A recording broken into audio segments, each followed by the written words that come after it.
Pemirsa, Presiden Prabowo Subianto menandatangani Peraturan Presiden Nomor 66 Tahun 2025 tentang perlindungan negara terhadap jaksa dalam melaksanakan tugas dan fungsi Kejaksaan Republik Indonesia. Dalam aturan itu, jaksa bisa mendapatkan perlindungan dari TNI dan Polri.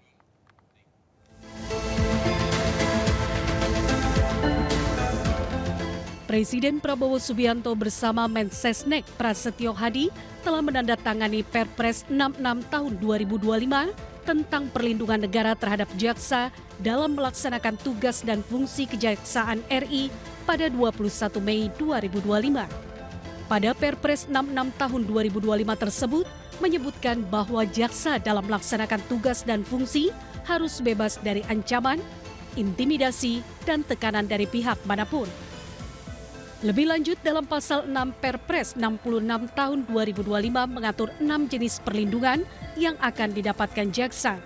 Keenam perlindungan itu adalah perlindungan atas keamanan pribadi, perlindungan tempat tinggal, perlindungan pada tempat kediaman baru atau rumah aman, perlindungan terhadap harta benda, perlindungan terhadap kerahasiaan identitas, serta perlindungan lain sesuai dengan kondisi dan kebutuhan.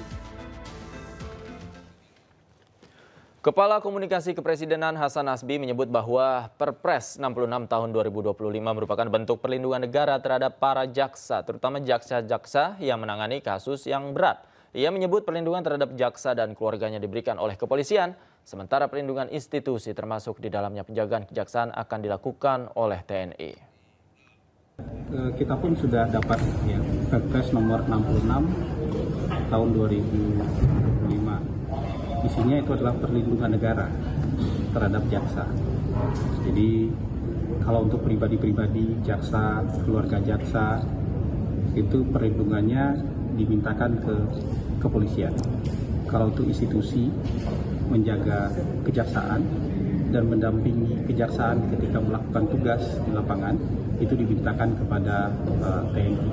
Jadi ini lebih ke bentuk perlindungan negara terhadap jaksa-jaksa yang bertugas, terutama jaksa-jaksa yang membongkar kejahatan-kejahatan yang sangat besar. Sehingga mungkin ada ancaman bahaya buat bagi para jaksa itu.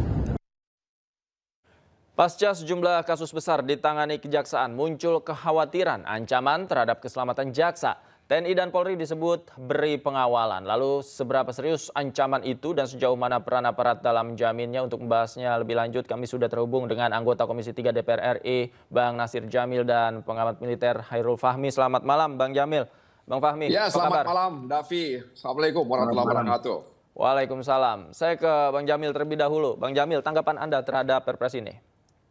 Ya, saya tentu sebagai pribadi mengacungkan jempol ya untuk Pak Presiden Prabowo Subianto, karena sebagai kepala negara dan kepala pemerintahan, dia ingin memastikan bahwa salah satu cita-citanya reformasi politik, hukum, birokrasi, dan pemberantasan korupsi narkoba itu bisa berjalan dengan baik.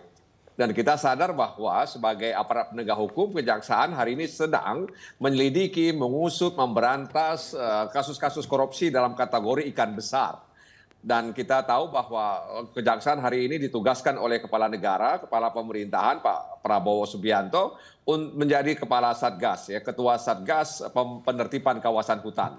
Jadi kelapa sawit ya, yang kebun-kebun sawit yang masuk dalam lahan hutan itu sudah dikoreksi, sudah dikembalikan ke negara, dan kemarin ketika Komisi 3 rapat dengan Jampitsus mengatakan bahwa selesai ini mereka akan masuk ke tambang. Ya, jadi kawasan hutan itu bukan hanya kebun sawit, tapi juga ada tambang-tambang yang ilegal. Jadi ini memang besar kerjaan Kejaksaan Agung, nah karena itu butuh perlindungan dari alat negara. Dan sebelumnya kita tahu bahwa ada MOU antara Jaksa Agung dengan Panglima TNI. Dan salah satu poin ruang lingkup daripada MOU itu adalah memberikan bantuan pengamanan kepada kejaksaan, dan itu kemudian dibuktikan dengan menjaga Kejari dan Kejati di seluruh Indonesia, dan itu menimbulkan polemik, kemudian mistafsir dan kemudian kehebohan, bahkan ada spekulasi soal ini, apakah memang ada yang dibidik dari kepolisian, katanya ada perwira tinggi yang terlibat dan lain sebagainya. Oleh karena itu sepertinya Pak Presiden memahami semua ini ya, kemudian dia mencoba untuk mengklirkan isu-isu liar ini sehingga menerbitkan Perpres nomor 66 tahun 2025 di mana TNI dan Polri bersinergi, berkolaborasi untuk menjaga semangat pemberantasan korupsi yang termuat dalam Astra Citanya. Baik, Bang Fahmi, pandangan Anda, ini kan artinya militer, TNI dalam hal ini dilibatkan untuk menjaga objek vital, dalam hal ini kantor kejaksaan. Tanggapan Anda? Oke, ya saya melihat ini sebagai langkah yang tegas dan sangat strategis dari Presiden Prabowo. Ya, saya sepakat dengan apa yang disampaikan Pak Nasir Jamil tadi.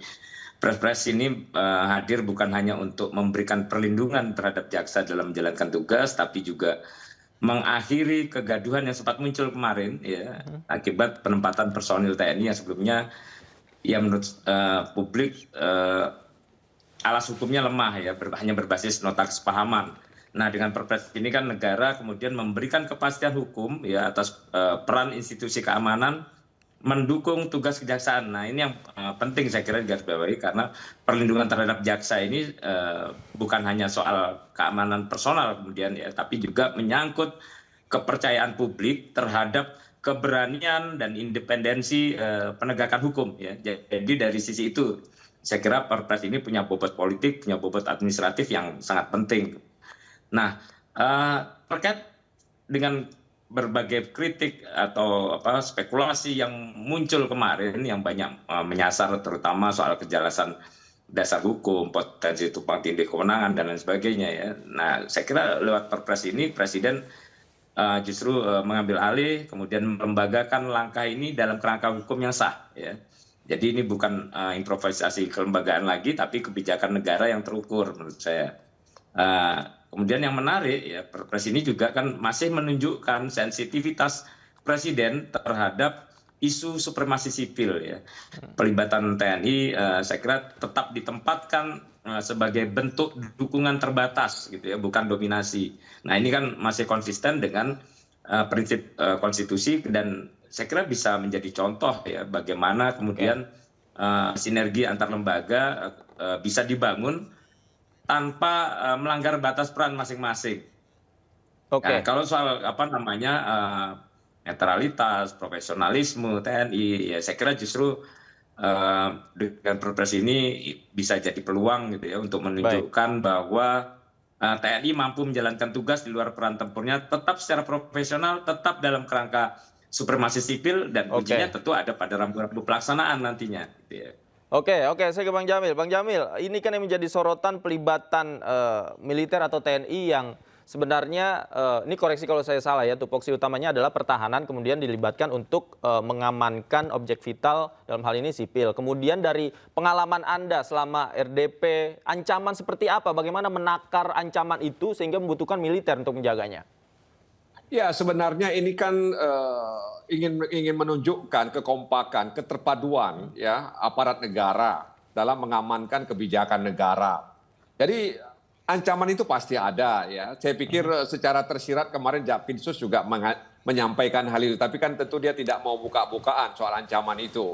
Dan kita pun tidak akan memaksa Jampinsus untuk membuka siapa saja yang mengancam dan apa bentuk ancamannya. Tapi tentu saja ada ancaman-ancaman terkait dengan apa yang dilakukan oleh Kejaksaan Republik Indonesia. Tapi terlepas dari itu semua dalam pandangan saya, sebenarnya kalau kita mau lihat lebih luas lagi ya, TNI juga sering dilibatkan dalam eksekusi putusan pengadilan. Apalagi kalau kemudian eksekusi itu terkait dengan asrama militer dan lain sebagainya. Bahkan dalam pengamanan di jalan raya, ada operasi-operasi di jalan raya, itu juga melibatkan TNI dan Polri di dalamnya, ada Danpom dan lain sebagainya.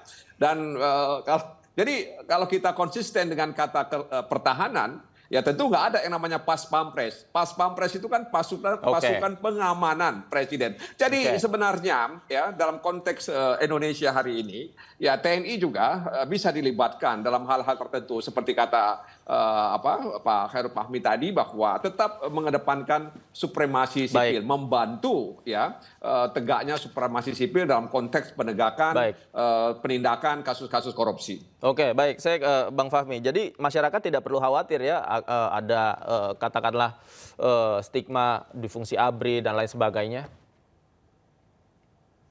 Iya, saya kira ya memang resiko itu misalnya soal potensi menyeret TNI ke terlalu jauh ke ranah sipil seperti yang dikhawatirkan. Ya saya kira resiko itu selalu ada ya kalau tidak ada pembatasan yang tegas. Tapi itulah pentingnya justru kehadiran Perpres ini ya, dengan adanya kerangka hukum yang jelas yang ditempuh oleh Presiden ini, maka peran TNI jelas ya dijalankan dalam prinsip perbantuan, gitu ya, bukan dalam fungsi utama. Nah, karena itu ya saya kira publik tidak perlu juga untuk khawatir. Kita beri kesempatan, beri kepercayaan pada TNI untuk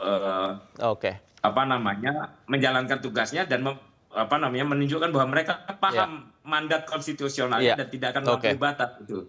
Tapi dalam pandangan saya kekhawatiran publik juga harus dipahami, Pak Khairul Fahmi, dan kekhawatiran publik itu juga harus disikapi secara positif dalam rangka untuk memperbaiki agar kemudian penegakan hukum terhadap tindak pidana korupsi yang besar itu bisa berjalan dengan baik. Jadi ya harapan kita kekhawatiran publik itu jangan dianggap sesuatu yang negatif, tapi sesuatu yang positif untuk perbaikan dan merealisasikan cita-citanya Pak Presiden. Iya, kontrol publik juga penting untuk mengawasi begitu ya, tapi di satu sisi juga kita harus memberi kesempatan bagaimana kinerja TNI dan Polri dalam rangka menjaga kejaksaan ini. Kita lihat nanti berjalannya seperti apa dan tentu saja kita kawal terus. Terima kasih Bang Jamil, Bang Fahmi juga terima kasih banyak. Selamat malam Bapak-Bapak. Sehat selalu. Laporan Ridwan Kamil terhadap Lisa Mariana naik tahap penyidikan. Kami segera kembali, tetaplah di Newsroom.